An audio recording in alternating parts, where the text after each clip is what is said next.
ओम शांति। आज हम मीठे प्यारे बाबा की मधुर ईश्वरी महावाक्य साकार मुरली सुनेंगे 1 अगस्त 24 की। आज की मुरली का सार है, मीठे बाबा कहते हैं, मीठे बच्चे, तुम पवित्र बनने के बगैर वापस जा नहीं सकते। इसलिए बाप की याद से आत्मा की बैटरी को चार्ज करो और नेचुरल पवित्र बनो। ठीक है। प्रश्न है, बाबा प्रश्न पूछ रहे, बाबा तुम बच्चों को घर चलने के पहले कौन सी बात सिखलाते हैं? उत्तर है, बच्चे, घर चलने के पहले जीते जी मरना है। इसलिए बाबा तुम्हें पहले से ही देह के भान से परे ले जाने का अभ्यास कराते हैं, अर्थात मरना सिखलाते हैं। ऊपर जाना माना मरना। आने जाने और आने का ज्ञान अभी तुम्हें मिला है। बाबा ने क्या कहा? ऊपर जाना माना मरना। ऊपर कौन जाएगा? आत्मा। आत्मा को ही ऊपर जाना है ना। जब शरीर से आत्मा निकल जाती है उसे क्या कहते हैं? मरना। तो हम भी घर जाएंगे माना मरना। जाने और आने का ज्ञान अभी तुम्हें मिला है। तुम जानते हो हम आत्मा ऊपर से आई हैं, इस शरीर द्वारा पार्ट बजाने। हम असूल में वहाँ के रहने वाले, वहाँ के रहने वाले अर्थात परम धाम मूल वतन के रहने वाले हैं। अभी वहाँ ही वापिस जाना है। ओम शांति। अपने को आत्मा समझ बाप को याद करने में कोई तकलीफ नहीं है। हाँ, घुटका नहीं खाना है भाई। इसको कहा जाता है सहज याद। पहले तो आत्मा ही समझना है।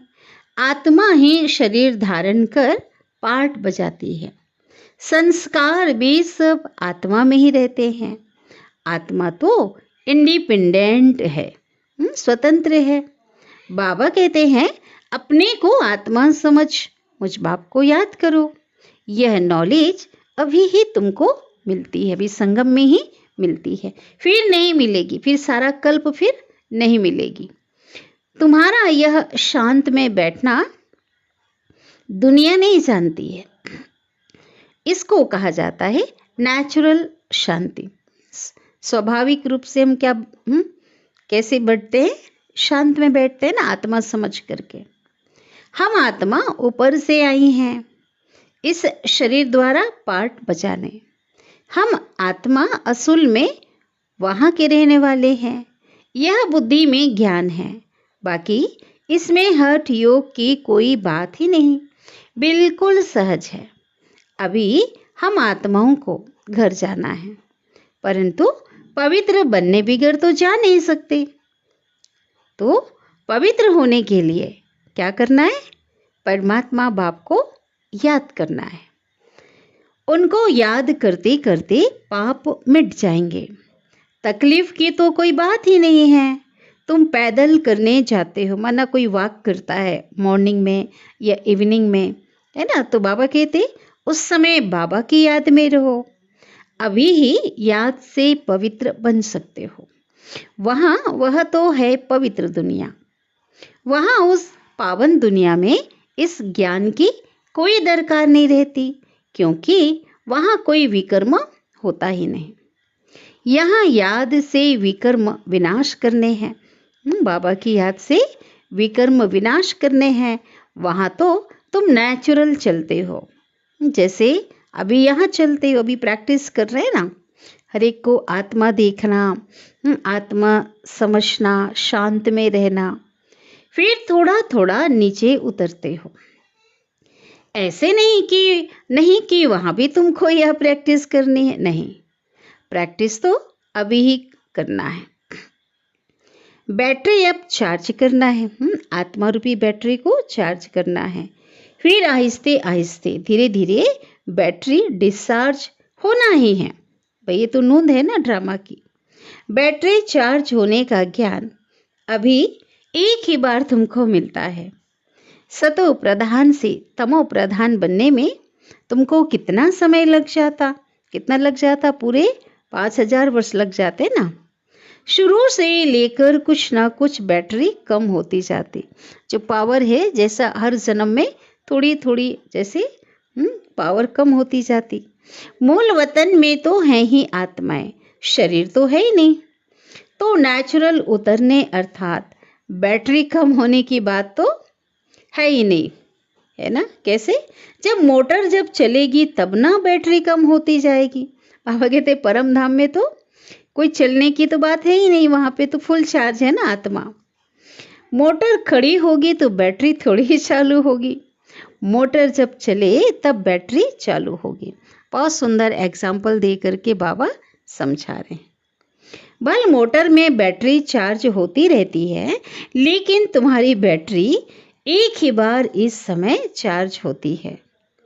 तुम फिर जब यहाँ शरीर से कर्म करते हो इस साकार सृष्टि में, फिर क्या होता? फिर थोड़ी बैटरी कम होती जाती है। पहले तो समझाना है, औरों को क्या समझाना है? वह है सुप्रीम फादर, परम पिता, जिसको सब आत्माएं याद करती हैं।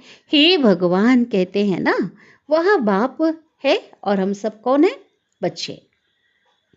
यहाँ तुम बच्चों को समझाया जाता है कि बैटरी कैसे चार्ज करनी है ना। योग की विधि सिखाते हैं ना, हमें भी बताया है बाबा ने कि मुझे कैसे याद करो। बाबा की याद से बैटरी तो चार्ज होती है, लेकिन विधि भी तो बताया है ना। बल घूमो फिरो बाबा को याद करो तो सतो प्रधान बन जाएंगे। कोई भी बात ना समझो तो पूछ सकते हो। स्कूल में जब टीचर पढ़ाते हैं तो स्टूडेंट को कहते हैं ना, अगर आपको कोई बात समझ में ना आए तो आप पूछना।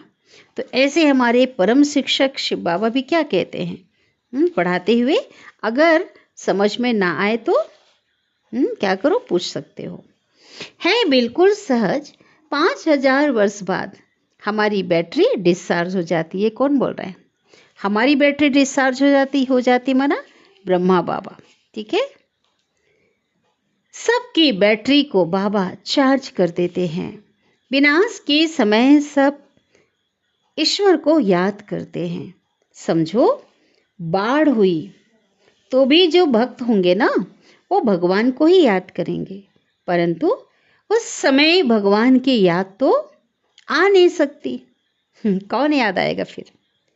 बाबा कहते मित्र संबंधी धन दौलत ही याद आ जाता है। भले ही भगवान बल कहते हैं, परंतु वह कहने मात्र है ना। विरले ही कोई ऐसे होंगे जिनको भगवान की याद आएगी। बाकी बाबा कहते हैं जो भक्त भी है ना, वो भी क्या करते? धन दौलत मित्र संबंधी को याद करते हैं। भगवान बाप है, हम उनके बच्चे हैं, यह तो जानते ही नहीं है। उनको सर्वव्यापी का उल्टा ज्ञान जो मिलता है ना, इसलिए जानते नहीं ना। बाबा आकर के सुल्टा ज्ञान देते। भक्ति की डिपार्टमेंट अलग है उसका, हाँ, भक्ति का विभाग अलग। भक्ति में ठोकरें खानी होती है ना। ब्रह्मा की रात सो ब्राह्मणों की रात, ब्रह्मा का दिन सो हम संगम युगी, ब्राह्मणों का भी दिन। ऐसा तो नहीं कहेंगे ना कि शूद्रों का दिन और शूद्रों की रात, नहीं। यह राज बाबा बैठ समझाते हैं। यह है बेहद की रात, है ना। साकार सृष्टि की द्वापर कलयुग क्या है? बेहद की रात, अज्ञान का अंधेरा। अभी तुम दिन में जाते, बेहद के दिन में जाते ना, सतयुग और त्रेता। रात पूरी हो जाती है, यह अक्षर शास्त्रों में है। ब्रह्मा का दिन और ब्रह्मा की रात कहते तो हैं, परंतु जानते नहीं हैं। तुम्हारी बुद्धि में है, तुम्हारी बुद्धि अब बेहद में चली गई है। यूं तो देवताओं को भी कह सकते हैं, बाबा ने आज नई पॉइंट बताया ये। यूं तो देवताओं को भी कह सकते हैं विष्णु का दिन और विष्णु की रात। क्यों कह सकते हैं? क्योंकि विष्णु और ब्रह्मा का संबंध भी समझाया जाता है ना, कि दोनों एक ही हैं, है ना। प्रथम जन्म का है और ये अंतिम जन्म का है। त्रिमूर्ति का ऑक्यूपेशन क्या है और कोई समझ ना सके, वह तो भगवान को ही कच्छ मच्छ में वह जन्म मरण के चक्र में ले गए हैं। राधे कृष्ण आदि भी मनुष्य हैं, परंतु दैवी गुणों वाले हैं। अभी तुमको ऐसा बनना है। दूसरे जन्म में देवता बन जाएंगे। ठीक है, अभी तो प्रैक्टिकल में अपने अंदर परिवर्तन लाना है ना, दिव्य गुणों को धारण करना, पावन बनना है। फिर क्या होगा, जैसी आत्मा कंचन होगी ना, पवित्र बनेगी, दूसरे जन्म में फिर शरीर भी ऐसा मिलेगा, देवता बन जाएंगे। 84 जन्मों का जो हिसाब किताब था वो अब क्या हुआ, पूरा हुआ, फिर रिपीट होगा। अब तुमको यह शिक्षा मिल रही है। बाबा कहते हैं, मीठे मीठे बच्चों, अपने को आत्मा निश्चय करो। कहते भी हैं ना, हम पाठधारी हैं, परंतु हम आत्माएं ऊपर से कैसे आती हैं यह कोई भी नहीं समझते हैं। अपने को देहधारी ही समझ लेते हैं। हम आत्मा ऊपर से आती हैं, फिर कब जाएंगी किसी को पता नहीं। ऊपर जाना माना मरना, ठीक है, क्योंकि आत्मा जाएगी तो शरीर को छोड़कर जाएगी। मरना तो ये है, उसको ही कहते हैं ना, ऊपर जाना माना मरना, शरीर छोड़ना। मरना कौन चाहते हैं, यहाँ तो बाप ने कहा है तुम इस शरीर को भूलते जाओ। जीते जी मरना तुमको बाबा सिखलाते हैं, जो और कोई भी सिखला ना सके। तुम आए ही हो अपने घर जाने के लिए। घर कैसे जाना है यह ज्ञान अभी ही मिलता है। तुम्हारा इस मृत्यु लोक में यह अंतिम जन्म है। अमर लोक सतयुग को कहा जाता है ना, अमर लोक सतयुग को कहा जाता। अभी तुम बच्चों की बुद्धि में हैं, हम जल्दी जल्दी जावें। पहले पहले तो घर मुक्ति धाम में जाना पड़ेगा। यह शरीर रूपी कपड़ा यहाँ ही छोड़ना है, फिर आत्मा चली जाएगी अपने घर। जैसे हद के नाटक के एक्टर्स होते हैं ना, क्या करते हो, आज जब उनका नाटक पूरा हुआ, फिर कपड़े जो ड्रेस होता है ड्रामा का, है ना, तो उसको क्या करते हैं, उसको उतार के अपना जिस ड्रेस में आए थे वो ड्रेस पहन के अपने घर चले जाते हैं। तो कपड़े वहाँ छोड़कर घर के कपड़े पहन घर में जाते हैं। तुम्हें भी अब यह चोला, ये जो शरीर है, ये छोड़कर जाना है। सतयुग में तो थोड़े देवताएं होते हैं, यहाँ तो कितने मनुष्य हैं। कितने मनुष्य हैं यहाँ पे, बाबा कहते यहाँ तो अनगिनत अनगिनत मनुष्य हैं, है ना। आज संख्या गिन सकते हैं क्या, नहीं गिन सकते। वहां तो होगा एक ही आदि सनातन देवी देवता धर्म। अभी तो अपने को हिंदू कह देते हैं, अपने श्रेष्ठ धर्म कर्म को अभी भूल गए हैं, है ना। सनातन धर्म में का जो देवी देवता धर्म का जो श्रेष्ठ धारणाएं थी, श्रेष्ठ कर्म था, वो भूल गए। तभी तो दुखी हुए हैं ना। सतयुग में तुम्हारा श्रेष्ठ कर्म और धर्म था, अभी कलयुग में धर्म भ्रष्ट हैं और कर्म भी कैसा हो गया, कर्म भी विकर्म बन गया। बुद्धि में आता है ना, हम कैसे गिरे हैं। अभी तुम बेहद के बाप का परिचय देते हो। बेहद का बाप ही आकर नई दुनिया स्वर्ग रचते हैं। कहते हैं मन मना भव। यह गीता के ही अक्षर है ना। मन को मुझ में लगा दो, है ना, मन से मुझे याद करो। गीता में है ना, सहज राजयोग के ज्ञान का नाम रख दिया जाता है गीता। यह तुम्हारी पाठशाला है। बच्चे आकर पढ़ते हैं तो कहेंगे हमारे बाबा की पाठशाला है, कहेंगे ना, हमारे बाबा का विद्यालय, हमारे बाबा की पाठशाला है। जैसे लौकिक में भी क्या होता है, कोई बच्चे का बाप प्रिंसिपल होगा और बच्चा उसी स्कूल में कॉलेज में पढ़ाई करता होगा, तो क्या कहेंगे, हम अपने बाबा के कॉलेज में पढ़ते हैं, कहेंगे ना, लौकिक दुनिया के हिसाब से।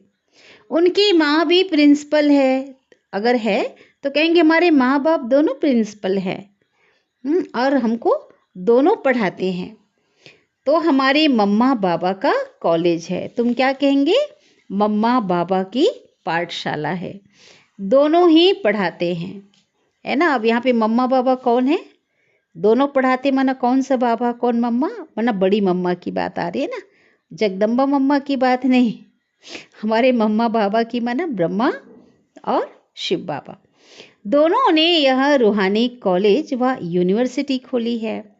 दोनों इकट्ठे पढ़ाते, एक तन में है तो इकट्ठे पढ़ाते। बाप ने बच्चों को एडॉप्ट किया है। यह बहुत बाबा कहते ज्ञान की, यह बहुत गुह्य ज्ञान की बातें हैं। बाप कोई नई बात नहीं समझाते हैं। कैसे कहेंगे, तो नई दुनिया के लिए नया ज्ञान तो है। तो बाबा ने कहा बाबा कोई नई बात नहीं समझाते हैं। किस हिसाब से ऐसा कहा बाबा ने? क्योंकि यह तो कल्प पहले भी समझाने दी है ना, इस हिसाब से ये नया नहीं है। इतनी नॉलेज है जो दिन प्रतिदिन गुह्य होती जाती है। आत्मा की समझानी देखो अभी तुमको कैसे मिलती है। इतनी छोटी सी आत्मा में 84 जन्मों का पाठ भरा हुआ है। वह कभी विनाश होता नहीं। तो बाबा कह रहे हैं आत्मा के भीतर जो 84 जन्मों का पाठ भरा हुआ है वह कभी विनाश नहीं होता। आत्मा अविनाशी है तो उनमें पाठ भी अविनाशी है। आत्मा ने कानों द्वारा सुना, शरीर तो होता नहीं है ना, कानों द्वारा सुना, शरीर बिगड़ तो कुछ भी कार्य नहीं कर सकता ना। शरीर से आत्मा अलग हो जाती है तो जवाब नहीं मिलता है, क्योंकि सुन नहीं सकते। अभी बाप कहते हैं बच्चे तुमको वापिस घर चलना है। यह पुरुषोत्तम युग जब आता है तब ही वापिस जाना होता है। बाबा का आना माना मैसेज मिल जाता है कि अब घर चलना है। पुरुषोत्तम युग में बाबा आते हैं ना। इसमें पवित्रता ही मुख्य चाहिए। शांति धाम में तो पवित्र आत्माएं रहती हैं। शांति धाम और सुख धाम दोनों ही पवित्र धाम हैं। वहाँ शरीर तो है ही नहीं, आत्मा पवित्र है। वहाँ बैटरी डिस्चार्ज नहीं होती। कहाँ की बात? परम धाम में फुल चार्ज है आत्मा, है ना, वहाँ पे डिस्चार्ज नहीं है। यहाँ शरीर धारण करने से मोटर चलती है। मोटर खड़ी होगी तो पेट्रोल कम थोड़ी ही होगा। अभी तुम्हारी आत्मा की ज्योत बहुत कम हो गई है, एकदम बुझ नहीं जाती। जब कोई मरता है तो दीवा जलाते हैं, फिर उसकी बहुत संभाल रखते हैं। दीपक जला के रखते हैं ना कि कहीं बूझ ना जाए। कहते हैं ना आत्मा भटक जाएगी रास्ता, दीपक बुझ जाएगा तो, है ना, अंधेरा है ना रास्ते में, उसकी रोशनी चाहिए, उसी आधार से चलेगी। ऐसा कई प्रकार की मान्यताएं लोगों के बीच में है। जब कोई जबकि ज्योति कभी बुझती नहीं है। किसकी ज्योति? आत्मा की ज्योति तो बुझती ही नहीं है। उस स्थूल दिया को लोग संभालते हैं, वह तो अविनाशी है। यह सब बातें बाप बैठ समझाते हैं। बाबा जानते हैं कि यह बहुत स्वीट चिल्ड्रेन है। यह सब काम चिता पर बैठ जलकर भस्म हो गए हैं। फिर इन्हों को जगाता हूँ। बिल्कुल ही तमो प्रधान मुर्दे बन पड़े हैं। बाबा क्या कह रहे? काम चिता पे जल करके मुर्दे बन गए हैं, तमोगुणी बन गए हैं। बाप को तो जानते ही नहीं हैं। मनुष्य कोई काम के नहीं है। इतने तुच्छ बन गए, इतने तमो प्रधान बन गए, बाबा को भूल गए, सब कुछ भूल गए, तो कुछ काम के नहीं। मनुष्य की मिट्टी भी कोई काम की नहीं रहती है क्या? कौन सी मिट्टी की बात कह रहे हैं बाबा? शरीर कोई काम आता है? जानवरों के तो चलो काम आ जाते हैं, ऐसे नहीं कि बड़े आदमी की मिट्टी कोई काम की है, गरीबों की नहीं। मिट्टी तो मिट्टी में मिल जाती। 5 तत्वों का बना हुआ जो पुतला है, शरीर है, वो मिट्टी में 5 तत्वों में विलीन हो जाता है, मिट्टी में मिल जाती है। फिर बहल कोई भी हो, कोई जलाते हैं, कोई कब्र में बंद कर देते, पेटी बनाते ना लकड़ी का, उसमें पैक कर देते हैं। पारसी लोग कुएं पर रख देते हैं। देख लो, अलग अलग रीति रस्म है। पारसी लोग कुएं पर रख देते हैं, फिर पंछी मांस खा लेते हैं, फिर हड्डियां जाकर नीचे बचती है, वह फिर भी काम आती है। दुनिया में तो ढेर मनुष्य मरते हैं। अभी तुमको तो आप ही शरीर छोड़ना है, ठीक है?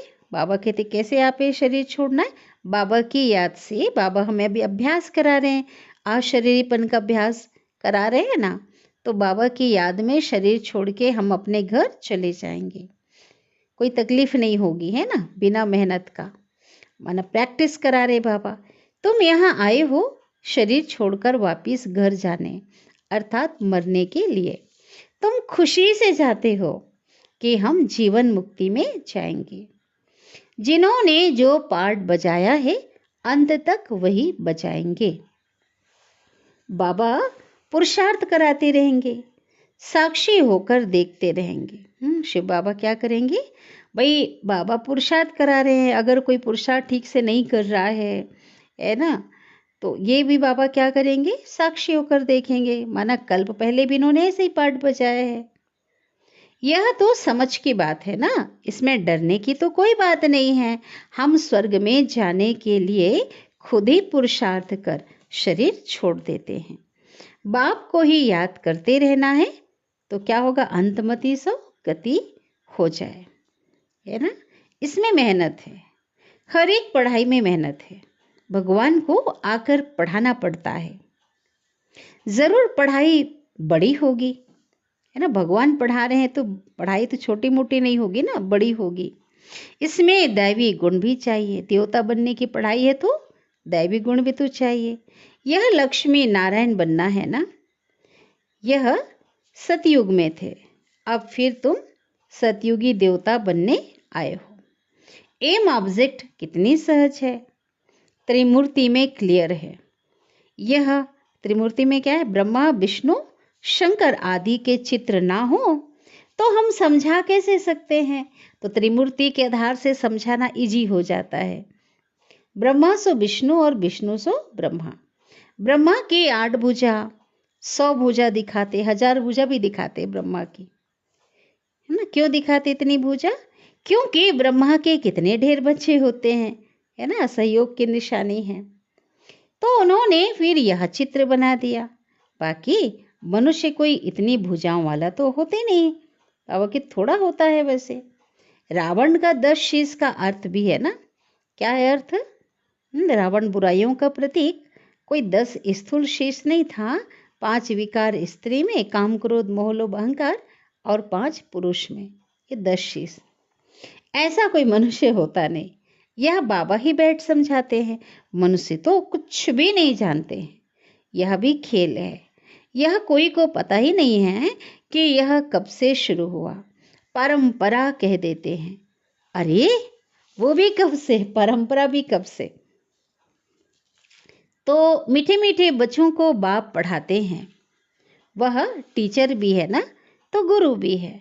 तो बच्चों को कितनी खुशी होनी चाहिए, कितनी होनी चाहिए? अथाह खुशी। यह म्यूजियम आदि किसके डायरेक्शन से खुलते हैं? किसके डायरेक्शन से?